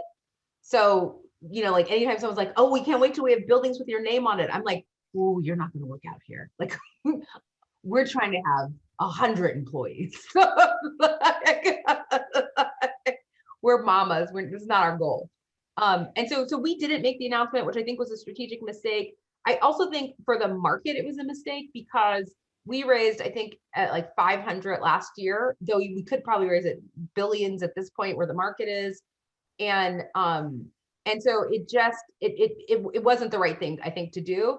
I also do think, like, to the fast point, I want more women of color to have fast moments, which is I want us to be given so much capital to be set up for like big plays that even if we fail, it's a fun, like, no one's like fast sucks. They're like, oh, they were ready for which I appreciate, Andre, like, the color was the right time. It was the right product, just the right time. Like, I want the woman of color to be like, we killed $100 million, right product, wrong time. Like, that level of opportunity. It's like, I want that for us. And so yes, so we did announce our raise. I hopefully will never raise again. I don't have any, we don't need to, we want to exit, not raise. But it was the right thing, and Ed pushed us, and he was right to do it. And so I'm glad we announced it. I also think part of it is you get a critique when you raise, which I'm like, just was like, oh, it just seems like madness. But anyway, it was right. And I look forward to the day that a Black woman or a brown woman has a fast moment and people are like, oh, wrong, great product, wrong time. She went through that 100 million. We're gonna be like, so I want more moments like that for us. So just to summarize, Phaedra said that she's not part of the cool club, and she managed Prince, raised 50 million at over $500 million in value, didn't touch the money, doesn't need more money, fuck y'all, and she's doing social justice and turning a profit. I think I got the summary. Okay, I just want you to know, we did Y Combinator. Diana, my co-founder, and I, we showed up in a minivan in jeans, and we had no product, and they looked at us like we were freaks. And so my experience of being in the world is one in which I feel very different, but I take the feedback and I appreciate it, because you're right. We have all the best investors. We have kind of the conditions that one might want to have to be a company. But I'm clear that the people who talk about fast would trap. I mean, now it'd be hard because the company's actually worth something. But like I'm just clear of like what a Black woman experiences around the kind of critique in the world. So I'm always just like, ooh, let me just stay on my lane. Let me just make this company valuable, build generational wealth, and change the way that poor people have to handle the way they do payments. I appreciate that. And there are two things that you said there that I want to double click on, because you talked about the world and you. And I know, Andre, you ended an interview recently mentioning that Between the World and Me is your favorite book, and you talked about the impact of the book. I love that book. And I'm going to ask you a question or two about that, because it ties into what Phaedra is talking about. And Phaedra, you talked about going to YC in another interview that you gave, and how it was, it has Black leadership, and you showed up and it was a bunch of white guys, and they were like half your age. Yeah. Not to out you on age, but 45, doesn't hurt my and that it was like a rude awakening. And when you talked about, we're going to do stuff to reform prisons and the prison system, and they were like, whoa, what the hell are you doing here? Is that still the way you feel about tech? Because you kind of, your brand, you position yourself as an outsider still in tech. I mean, I am, like, to me, I'm an outsider. I mean, I went to YC because Michael Seibel ran it, and I thought it was a Black thing. And so I was like, oh, that's where the Black people go. And I skipped the night that whatever the guy, Paul, who founded it, I didn't even go. I was like, that seems boring. And so I never met Paul. I don't know Sam. I just met Michael, and I was like, oh, Black people do this. And so I was like, he's Black. And Michael was like, come do YC. So I was like, and our investors were like, why would you do YC? They take 7%. And I was like, that must be what the Black people do. Like, all the white people are telling me don't do the Black thing. So I was like, I'm going to go do YC. So I did YC because I knew Michael. And I thought it's what he was like, Michael cares deeply about the things I care about. So I was like, oh, this is like my way. I mean, it was a stupid economic deal, right? Our company, I was valued at, I don't know, when we first raised seed, maybe 20 or 30 million. And, YC got it for like 2 cents on the dollar. And, but yeah, I definitely do feel that way, because I went to YC and I didn't know that, I don't know, even, I see these things some of those people say, I'm like, who are these freaks? And so I don't feel aligned, even when I'm in the institution, with the narrative of the institution. And so I believe when I went to YC, like, the people who love it, they invested in people who are doing brain technology. Because see, for them, innovation is something different than it is for me. So to me, innovation is transforming the way that people live. And that's what moves me. And that's not what moves most people in tech. Most people in tech are moved by, like, they see forward, like they see AI, ML, like that technology, Web3, like, our folks can't pay their bills. They're being institutionalized and criminalized. It's like, I don't care about freezing your brain. I care about how do we create innovation so that people live. And so I definitely think I'm an outsider. I mean, I went to Cal State Northridge. I never heard grownups talk about where they went to college till I came to tech. Like, people talk about college at football where I'm from. No one says like, ooh, I went to Stanford Business School. Ooh, I did this. I worked at McKinsey. It's like, what weirdos? It's like, so no, I still feel very different. I don't read anything. I don't follow people who aren't interesting to me. And I don't think that people perceive me as one of them, right? Like, I don't want to be. So it's like a perfect symmetry. I don't want them and they don't want me. So it's like, but yeah, I definitely think I'm an outsider. And because I don't think technology and venture values who I am and what I want. And so, that's cool. But I'm not gonna, I think if they invite me to some random DEI thing and they decide it's February, so Black people should be on a panel, like, I got invited to this finance thing, and they're like, we're gonna do a panel of 3 women and you're gonna talk about social justice. And I was like, what? I run a company that's worth a lot of money, that's effective, that's building a venture scale model. I don't want to be on your panel to talk about how to help people of color. You should make the content. about helping a majority of this country. And so like, no, I won't be on your panel. So yeah, so I definitely think I'm an outsider, and I don't desire to be on the inside. So it's a perfect relationship. And I think it's the outsiders who ultimately create the biggest things, ironically, in tech. I do believe they're sometimes it comes on the edges, but most, I think one lesson I learned at Uber, despite the individuals being somewhat insiders in tech, it's big outcomes in tech are non-obvious in the beginning. So one part of being non-obvious is you could be an outsider, right? And so Phaedra, you're great. But we should just Awesome be honest. They don't want us to succeed, right? They're not rooting for our success. And so venture is not rooting for us to figure out, like, I want workers to be paid well. I want people to, like, we have different incentives. In payment software, it's mostly owned by private equity. And the idea of innovation is like adding Apple Pay and Venmo. And I think that structurally people should not pay for being poor, which is the opposite of what tech is doing, right? It's putting itself in the middle of interactions between a person and someone else and trying to create as much cost and margin for themselves. I think that model is broken. I think people shouldn't make interest, and it makes sense why we wouldn't be, no.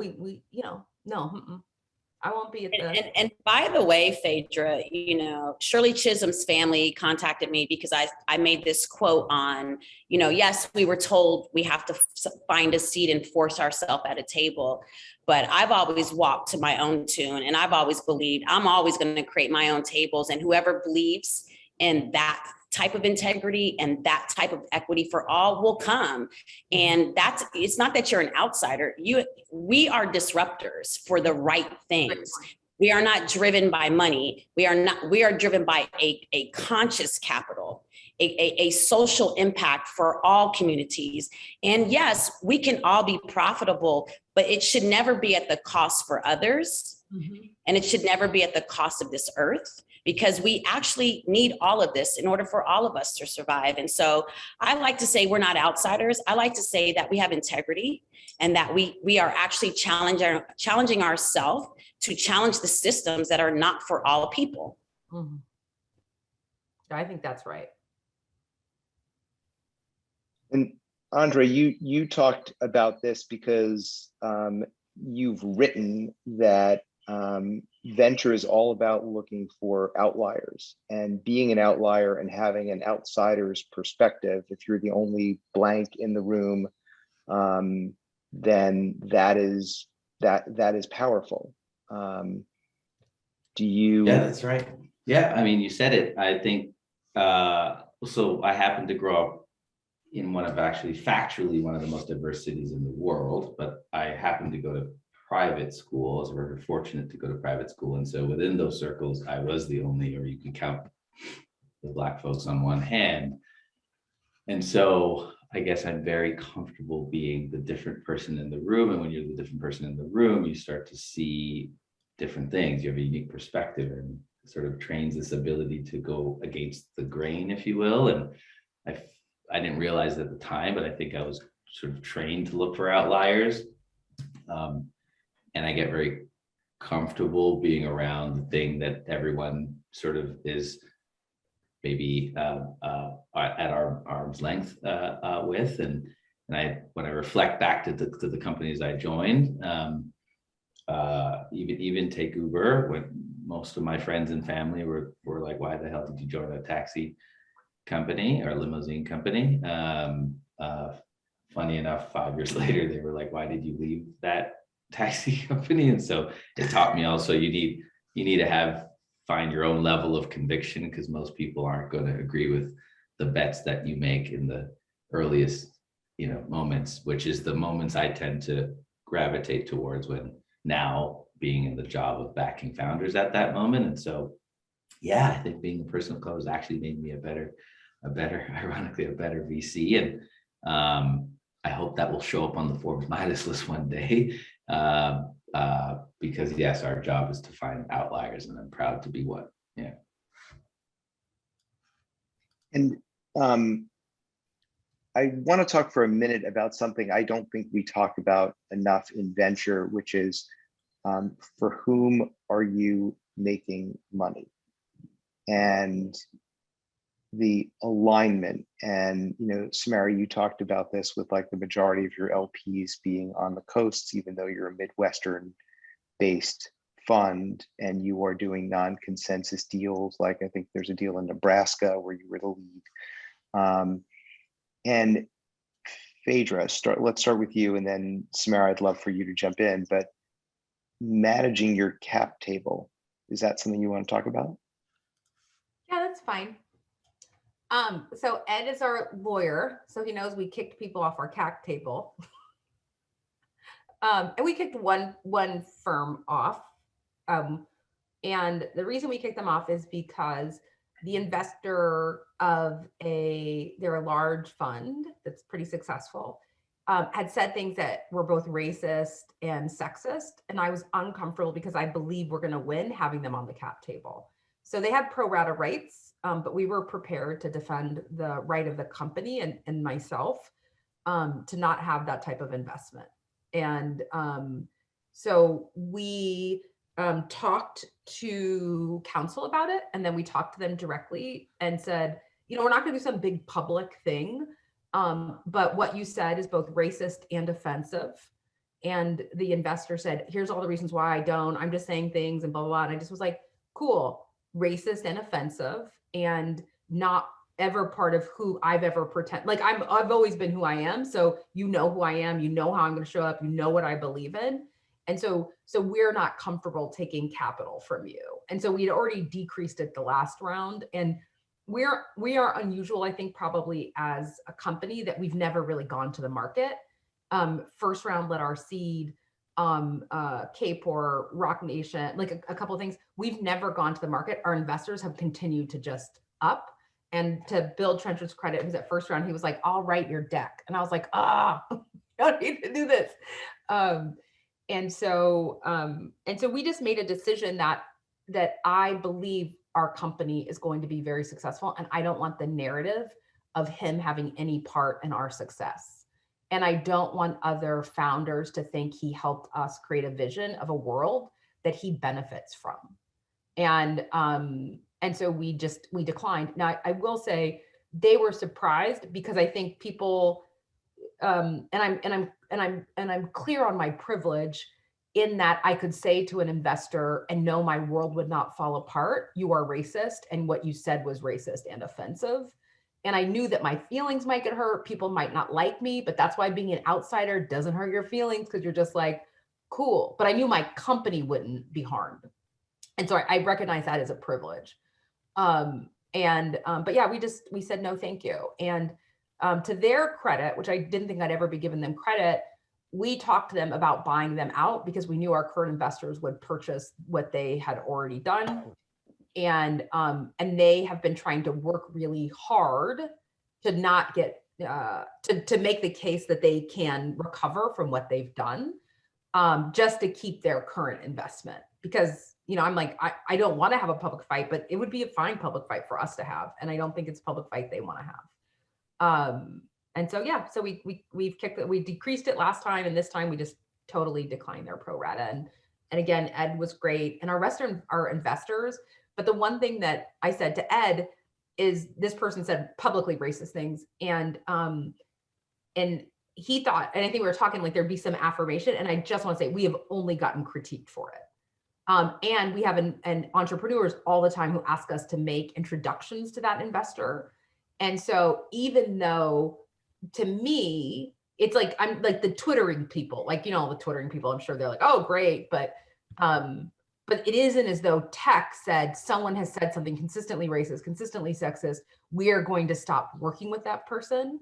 There were no consequences. And there have been no, like, it's not like we got some reward for standing up for what we believed in. And so I do think, and that's why I think it's a privilege and why we should be honest to other people. Like, I don't think, you know, seed stage companies should have, who don't have some sense of privilege, they don't get that opportunity. So we should just be honest. And so what does it mean in a world where you're raising from people who say racist things about Black people?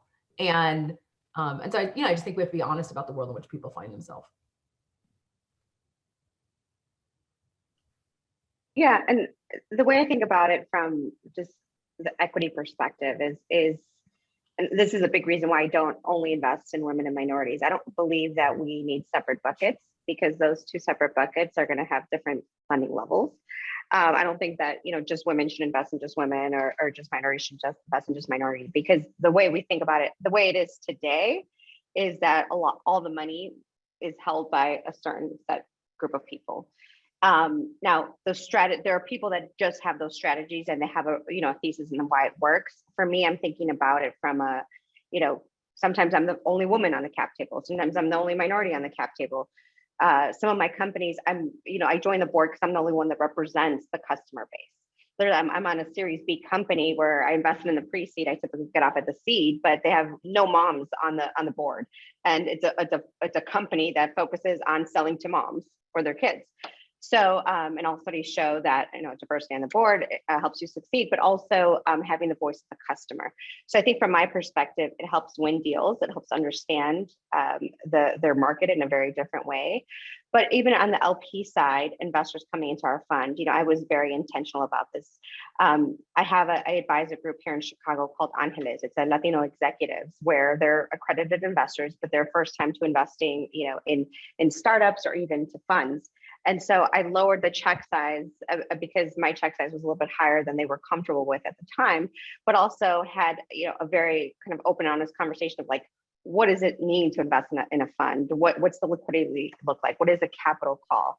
And for me, a big thing is really exposing people that have the means now, or are coming towards those means, to really diversify their assets. Just like I got exposed to at Goldman. I was used to saving and that was it, and having a checking account. I never thought about investing, and now crypto and all this other stuff. So, and even if you think about crypto, looking at the majority of people that actually trade and own crypto, it's a very small percentage, right? Especially minorities and women. So really trying to think about wealth in a very different way. And then from an investment perspective, really trying to understand my competitive edge to winning these deals and ultimately to making the company successful. And then the last thing I will say, that there's a lot of bad behavior, back to Phaedra's point, that happens. I experienced a lot of that earlier in my career, even now, and it's not talked about. There's no repercussions for it. I think there's people highlighting it more, and there's more of a people doing that publicly, but there's still very few repercussions for this bad behavior. And I do believe ultimately it gets around, and ultimately it will be impacted from the investment perspective, but certainly we're not there yet, and people continue to do it. What I'll say on behalf of Rain Ventures, Ed, and everyone, is that everything that Phaedra and Samara said, when we think about our LP cap table, we strategically, intentionally wanted to make sure that the beneficiaries of our fund were inclusive. And so we did put a huge push out to make sure that we had women LPs, people of color LPs. And Eric and I have taken a very strong stance that no, all money is not great money. We do not believe in that. It's why we funded it ourselves for 10 years, to make sure that we got to a place where we would actually be able to have LPs that are like-minded, want to be more than just a check, want to be able to allow our portfolio founders to have conversations and access to them. So that was one perspective. Why we invest inclusively is because someone needs to be the example, and someone needs to show that, hey, there is a way that us as humanity can benefit from each other in the most inclusive of ways. And so we have found that when we find amazing founders that are Caucasian males, ironically enough, they don't have women in the C-suites. They don't even have a female co-founder. I mean, there was one company that came to us that was all about gender equality in the sports. They didn't have one female that was a founder or even on the founding team. So that was something we told them they needed to go discover, right? And for the companies that we brought in pre-investment, we're like, okay, inclusivity, because diversity is not an issue. Equity and inclusion is the issue. We live in the most diverse nation in the world. And so it's more about, hey guys, can you please look at your cap table as well? Can you please make sure your board isn't just your friends? Can you make sure that your founding team is inclusive? And we have found that these honest conversations actually are making the world a better place. And so it's about inclusivity from both perspectives, the cap table, but also the founder community as well. And to that end, the disconnect between what boards look like and what our country looks like is dramatic and traumatic. And I want to shout out for KPOR, both KPOR Capital and also the KPOR Center. And last week, and I know Phaedra is a big fan as well, although I wouldn't dare ever speak on Phaedra's behalf. But they're investors in her company. They're also investors in First Close Partners, the fund of funds that I'm involved in and a co-founder of. And last week, they put out, in coordination with the NAACP, a report on the state of Black inclusion in tech and venture. And that report included that while, there's a quote, while Black talent represents 13% of the labor force, tech company board representation remains stagnant at 3%. 3%. And so we do believe in including a push for board representation. And when people say to me, you know, I want this to be merit-based, it drives me bonkers, because there's so much that isn't merit-based about what we call merit-based. And we do really need to reevaluate that. And Samara, your comments about lowering your minimums resonate with me. And as I think you may know, for First Close Partners, when we did Fund One last year, our LP base is majority underrepresented. And we have a lower entry point for folks who do not look like me, because we have to recognize that there's a wealth gap, and that wealth gap is both created and perpetuated and then stripped from the curriculums in our schools by people who look like me. And you can't really think about, there was something that you said, Samara, early on about how if you're underrepresented in running a fund, your deal flow will, without effort, be more diverse. And I want to underscore part of that. You're welcome to react to it and correct. If you're not underrepresented, if you look and present like I do, you do need intentionality. It will not just happen.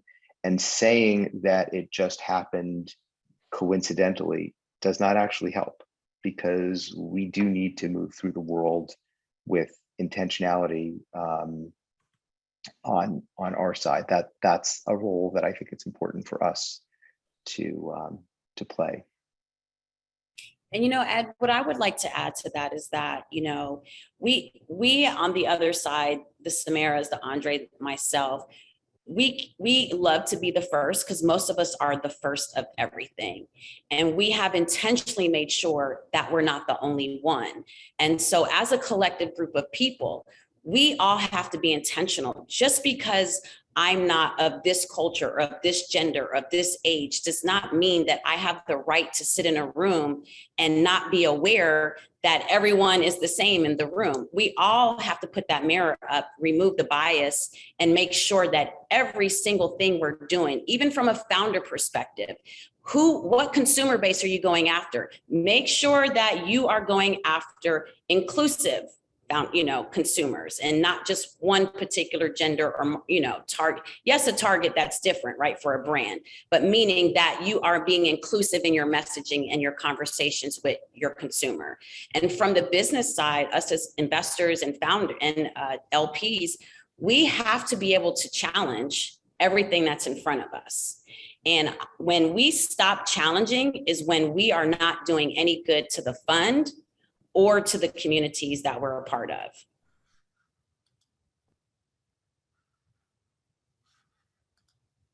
There was a question that was where I was asked to ask this question anonymously. And that is, if you go work at a company that is focused on diversity, or that has a much more diverse founding team and workforce, is that going to be a limiting factor for your career thereafter? I'm not advocating for the correctness of the question. I'm asking the question because I think it's important to address that is on the minds of people who want to work at more diverse companies. I think that perspective is everything. My perspective on everything is the glass is half full. If you already are having negative thoughts about a situation, you're going to have a negative experience with it. And what anyone has to ask themselves if they're going to try to impact at a company that specifically deals with diversity is, can I add value to that company? And can I go make real change? And will it benefit this mission? It's very simplistic. It's not about should you, it's about, is this being done properly and can you add value? We all should be concerned about making sure diversity becomes inclusive. We should all be worrying and considering who's the equity and the stakeholders in the situation and who's benefiting from everything. This should be a constant question to us all the time from all perspectives of life, not just professional, but personal. And so I think it's not so much of, is it gonna harm you? It's what can you add and how much value can you add internally and externally? I think it's about changing the perspective. I'm like, don't come work for me. That's my thing. It's like, if you think that the value of a company is going to be less because it's run by people of color, I am not a good place to come work, because I'm not explaining racism to people. I'm not doing emotional labor. It's like, go to therapy, coaching, or most tech companies are not diverse, unless you, of course, think about immigration, class, or other things.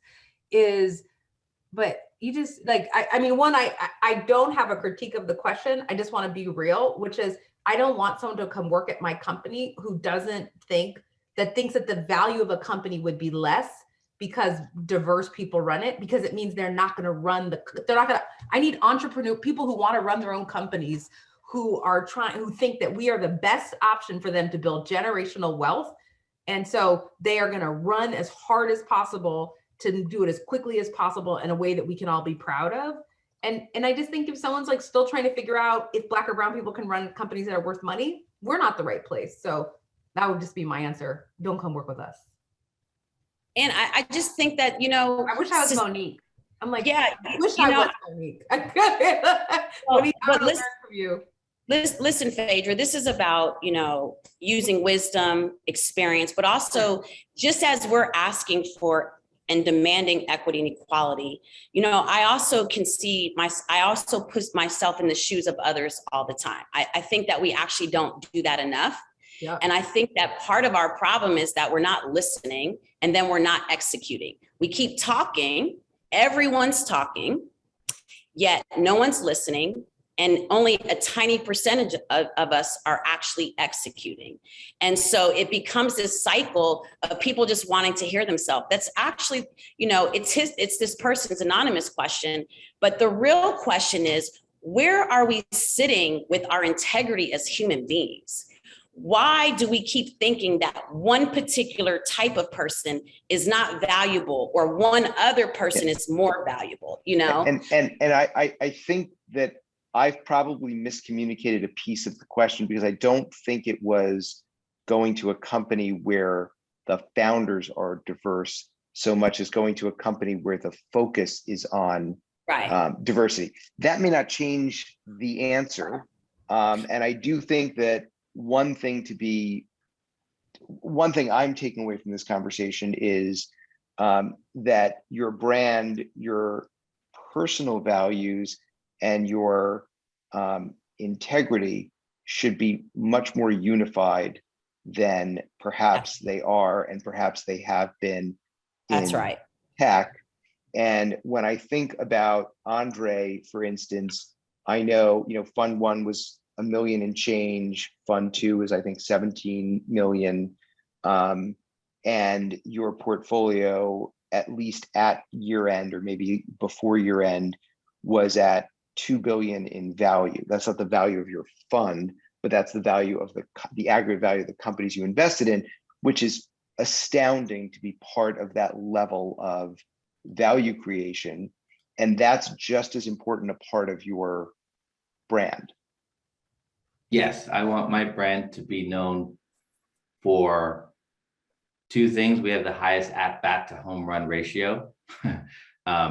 So, the 9 companies I bet on in Fund 1, I think there's $4 billion companies in there.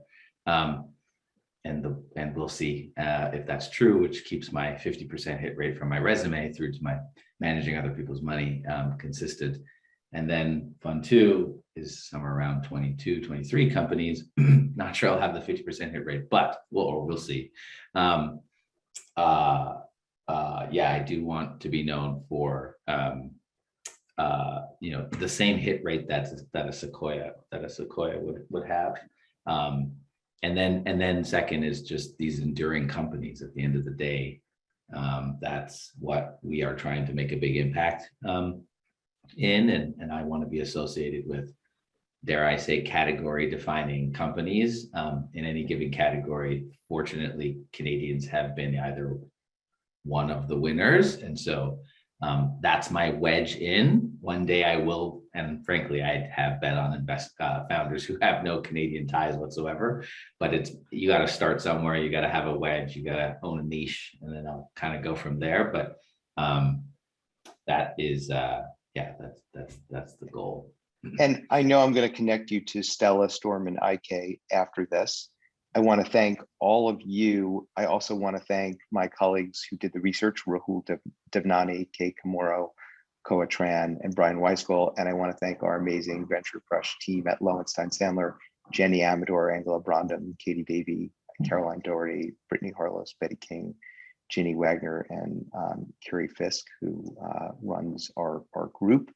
And I really appreciate getting to spend time with all of you. Go watch Undercover Billionaire Season 2, where Monique does extraordinary feats of magic. And I hope to see you all soon. Thanks so much. Thank you, Ed. So much, Ed. Thank and you. Thank you, everyone.